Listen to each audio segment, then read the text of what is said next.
Mesdames, Messieurs, bienvenue à ce débat organisé par NDI. Comme vous le savez, nous sommes à moins de 3 mois de la tenue des élections en République démocratique du Congo.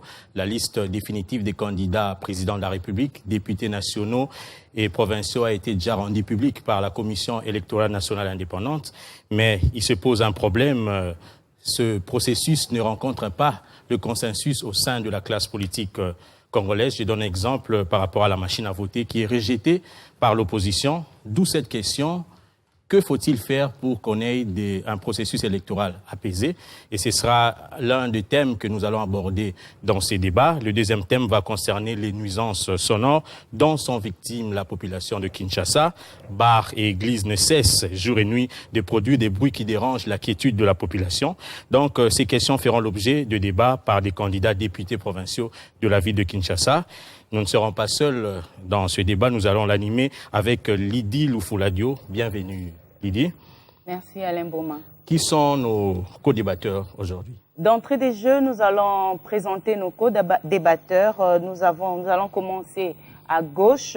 Nous avons Monsieur Moukeba André, il est de Palou, dans la commune de Lemba. Il est candidat député provincial. Et puis nous avons Jess Numbi ECT de la majorité présidentielle. Il est candidat député provincial Olomami.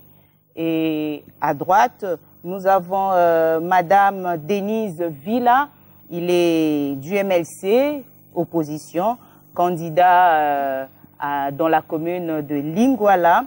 Bonjour Madame Denise Villa. Bonjour Madame la journaliste. Et puis nous avons également Alexis Dikedi, ARC, opposition, candidat député provincial dans la commune de Kinshasa.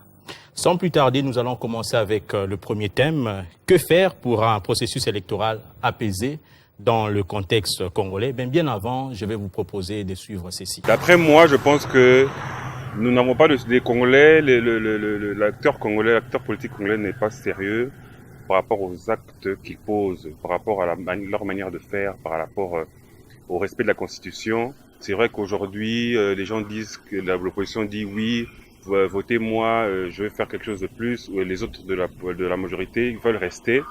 Mais en fait, la population ne trouve pas son compte dans leur manière de faire les choses et leur manière de projeter. Les projets de société ne sont pas concluants et on est vraiment dans une impasse où on ne sait pas quelle sera l'issue. Parce que nous-mêmes, on n'a pas confiance à ces acteurs-là, d'abord. Et puis, nous, la population, nous devons savoir ce que nous voulons. Nous devons savoir où nous allons. C'est un peu ça, mon avis. Alors, ce qu'il faut faire pour le bon déroulement du processus électoral, c'est que chacun de son côté, quand je dis chacun de son côté, disons tous les tendances, de tendance de la majorité, tendance politique de ceux de la majorité aussi de l'opposition, devraient c'est un peu de mettre de l'eau dans leur vin. Que la majorité puisse organiser les élections. Bien sûr que c'est pas elle qui est habilitée de faire les élections, mais il y a quand même un constant fait, c'est comme s'ils sont en connivence avec la CENI. Il n'y a pas de la transparence entre l'organe habilité à organiser les élections, mais aussi que l'opposition ne soit pas aussi trop vexée dans des principes, dans des de lois de préalable qui sont en train de poser à la majorité, qui ne seront pas résous dans le bref délai que nous avons. Par exemple, la machine à voter. Aujourd'hui, là, nous sommes déjà presque au mois d'octobre d'ici là. Alors, l'opposition oblige à ce qu'on puisse supprimer la question de la machine à voter.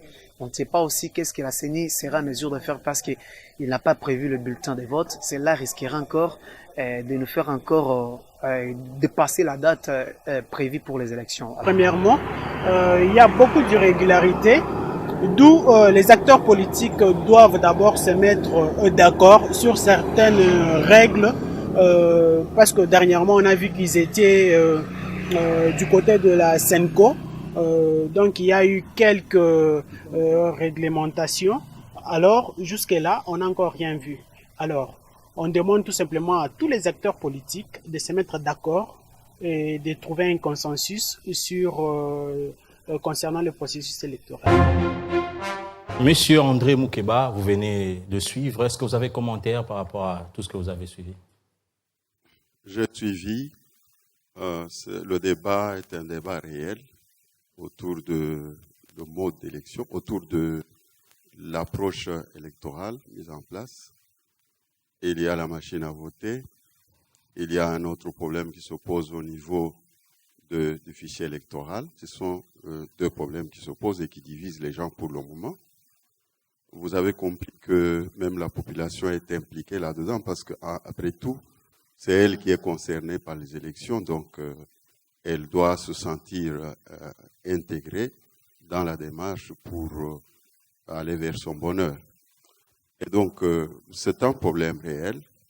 Nous pensons que, et d'ailleurs on vient de le dire, nous pensons absolument un consensus autour des deux questions pour arriver à harmoniser les vues, sinon ça ne sert à rien. Sinon, la paix que l'on cherche, la paix concerne tout le monde. Mais si tout le monde n'arrive pas à se mettre ensemble pour aller vers la paix, je ne vois pas comment on peut atteindre la paix. Donc, ce sont des problèmes réels qui se posent, qui exigent que le monde se mette ensemble, partis politiques, société civile et autres, confessions religieuses, etc., qu'on se mette ensemble, qu'on en débatte et qu'on trouve un compromis. Je crois que c'est ça mon point de vue. Nous sommes tous en train de vouloir aller aux élections apaisées et crédibles. La paix, c'est un problème qui concerne tout le monde. Nous sommes comme avec plusieurs personnes là-dedans. Si la maison brûle et si sous le toit on est en train de discuter, à tout moment, la maison brûle. Je crois qu'on n'aura plus de maison. Donc notre pays a un problème, le problème électoral, qui exige que tout le monde se mette ensemble. Si je dis que ça ne va pas aller, c'est-à-dire que nous n'arriverons pas à quelque chose de paisible, nous n'arriverons pas à la paix, nous n'arriverons pas à quelque chose de crédible. Donc il faut que les gens se retrouvent dans la démarche, tous, ou la majorité se retrouve dans la démarche, pour que cette démarche soit crédibilisée, pour qu'on arrive à la paix. Sinon, c'est un déchirement. Oui, merci. Monsieur Jess Noumbi, vous êtes de l'ECT, majorité présidentielle. Justement, qu'est-ce qui doit être fait? Parce que déjà, nous avons suivi la population vous taxe de travailler de mèche avec la CENI. Merci beaucoup, Alain. Je salue toute la population qui nous suit. En fait, vous savez, le processus électoral, c'est un schéma qui concerne tout un peuple. Les élections ne sont pas une fin en soi, mais c'est tout simplement un moyen qui nous permet d'atteindre certains objectifs. Et les objectifs, c'est que nous sommes en train de poursuivre le bien-être du peuple, nous sommes en train de poursuivre le développement. Donc, en fait, il ne faudrait pas que les élections nous empêchent à atteindre ce bien-être. Les élections devraient être une fête, effectivement, une occasion de nous permettre de pouvoir accéder à ce que nous sommes en train de rechercher, notamment le bien-être ou le développement de notre pays. Mais aujourd'hui, si on taxerait les uns d'être de mèche avec les autres. Vous savez, un processus électoral apaisé signifie tout simplement, moi j'ai évoqué deux éléments. Premièrement, il faudra un minimum de sens de responsabilité dans le chef de tous les politiques. Si vous avez suivi notre premier intervenant, qui a parlé du sérieux dans le chef des politiques, effectivement, il y a un besoin de ce sens de responsabilité. Il ne faudrait pas que les politiques s'évertuent à être beaucoup trop dans des caprices politiciennes ou dans des manœuvres dilatoires pour bloquer la machine lorsque les uns se sentent peut-être plus prêts pour les élections ou encore pas très prêts, alors ils usent des manœuvres pour effectivement bloquer la machine. Je pense que ça ne serait pas sérieux. Il faudrait que nous avancions. Mais le deuxième, c'est qu'un consensus dont on parle, le consensus exige un minimum de bonne volonté. Il faudrait qu'il y ait de la bonne foi. Il faudrait qu'il y ait de la bonne volonté pour que nous puissions avancer. Sinon, c'est comme dans un match de foot, lorsque une équipe qui se sait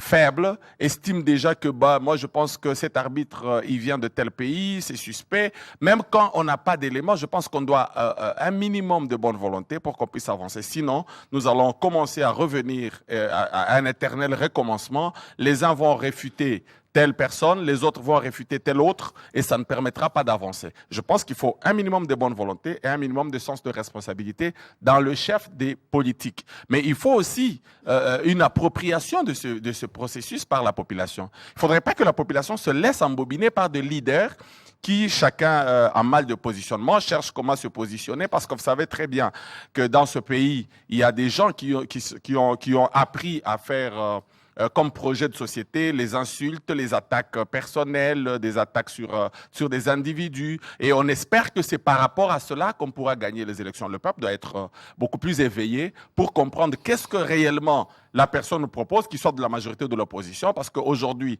nous sommes en train, il n'existe pas un Congo pour la majorité, il n'existe pas un Congo pour l'opposition, et il n'y aura jamais un Parlement avec une majorité à 100%. C'est impossible. Donc, on aura toujours une cohabitation au niveau du Parlement. Donc, c'est important que nous puissions avoir des élus qui seront effectivement responsables et qui pourront représenter la vraie image de cette population. Merci beaucoup, M. Monsieur Alexis Dikedi, ARC Opposition. Est-ce qu'il y a de la bonne volonté dans le chef de l'opposition si vous rejetez la machine à voter à quelques mois des élections?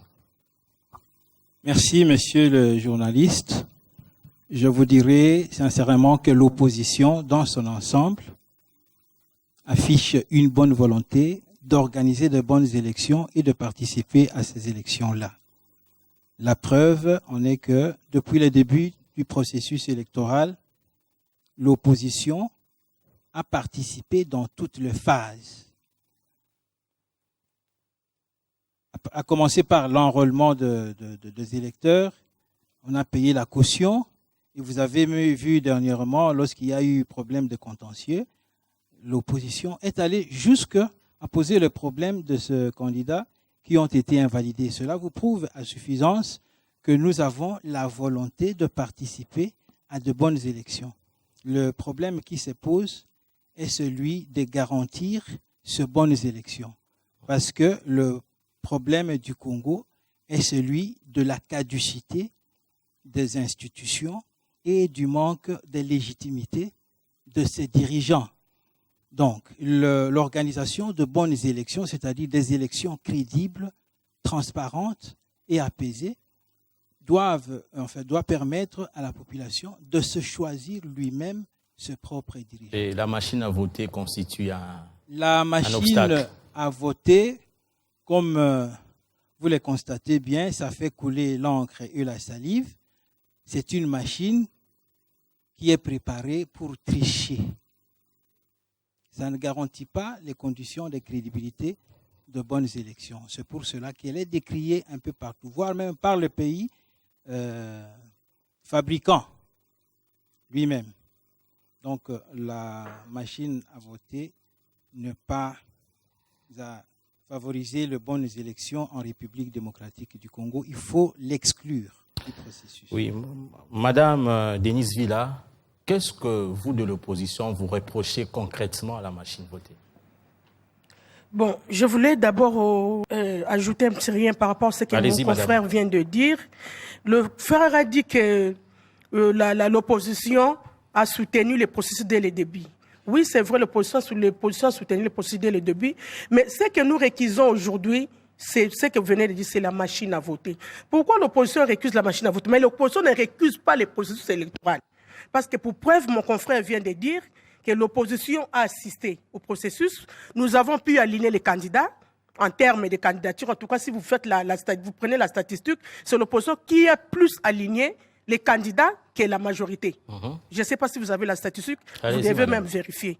Donc, c'est pour vous dire que l'opposition est prête à aller aux élections.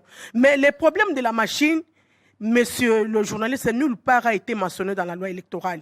Dès le départ, M. Nanga, s'il voulait qu'on aille aux élections avec la machine à voter, M. Nanga aurait bien mentionné dans le projet de la loi électorale que nous irons aux élections avec la machine à voter. Il n'a pas mentionné la machine. Donc nous ne pouvons pas d'emblée comme ça accepter, oui, nous soutenons les processus, nous irons aux élections avec la machine. Non, ça sera accompagner la majorité pour rien. Nous réquisons la machine et nous voulons que Nanga, comme ce n'est pas encore tard, qu'il puisse recourir au bulletin papier. Monsieur Jess, la loi électorale ne prévoit pas la machine à voter. N'est-ce pas là aussi une façon de tricher? Vous savez, notre pays se trouve dans une situation exceptionnelle. Nous avons une constitution, nous avons une loi électorale, mais rappelez-vous qu'il y a eu un consensus qui s'est passé autour du 31 décembre, et ce consensus a même suspendu certaines dispositions de la Constitution. Pourquoi on ne revient pas à dire que la Constitution n'a pas prévu ceci, alors que les accords de la Saint-Sylvestre l'ont prévu. Mais là, on accepte que cela se fasse. Mais lorsqu'il s'agit des dispositions que la CENI respecte, parce qu'il faut ici rappeler que les accords de la Saint-Sylvestre ont demandé expressément à la CENI de prendre des initiatives qui pourront permettre à ce que nous ayons un processus moins coûteux, parce que nous avions déjà un problème financier. Il faudra rappeler cela à notre population et à l'opinion publique. Il faudra rappeler que l'on a demandé aussi le génie de la CENI à créer ou à inventer des techniques qui nous permettront d'avoir des élections les plus crédibles, c'est-à-dire éviter les suspicions des tricheries et de vol. Une des recommandations tout à fait des accords de la Saint-Sylvestre. Et la CENI s'y est appuyée. Je pense que la CENI est dans son travail. Mais lorsque l'on est en train de parler de la machine à voter et on allègue que cette machine serait fabriquée pour la tricherie, ce qui me plaît, c'est que c'est ce que des allégations. Je n'ai pas suivi une seule fois tous les techniciens de l'opposition, comme de certaines communautés, enfin, d'une certaine communauté internationale, démontrer comment la triche se ferait. Plutôt, ce sont des allégations. Vous avez suivi, pas plus tard que la semaine passée, un ONG qui est venu de la Grande-Bretagne, qui a fait un audit pratiquement de cette machine. Et lorsque, messieurs, la machine est aujourd'hui un peu disponible partout, moi j'étais hier à la foire agricole, j'ai essayé d'expérimenter avec la machine, je n'ai fait que moins d'une minute devant la machine. Ça demande que nous puissions effectivement l'expérimenter. Mais le problème, c'est que avant même d'expérimenter cette machine, avant même d'aller voir cette machine, on commence déjà par la récuser. C'est un problème. On ne peut pas avancer quand il n'y a pas de bonne volonté. Il y a trop de préjugés dans notre système. Rappelez-vous, en 2011, on avait, dans cette ville, je pense que la population s'en rappelle, on avait récusé les stylos que la CENI avait présentés dans les isoloirs. Parce que prétendant que ces stylos, lorsque vous écrivez, après quelque temps, l'encre va disparaître et après ils vont voter. Vous vous rappellerez toutes ces allégations en 2006 également. Donc ici, je pense que il y a une peur. Et il y a une peur injustifiée dans le camp de nos amis de l'opposition. C'est pourquoi je dis, même si on décidait aujourd'hui de revenir au papier, ils soulèveront un autre problème. Ils vont peut-être nous dire, non, vous avez utilisé un papier qui n'est pas très spécial, qui ne nous sécurise pas, ce papier il est flou, ainsi de suite. Ils vont créer d'autres subterfuges pour essayer. C'est pourquoi j'ai parlé des manœuvres dilatoires. Je pense qu'ici, il faudra que nous puissions accepter et mettre plutôt vous savez, la triche, pour corriger la triche, c'est beaucoup plus la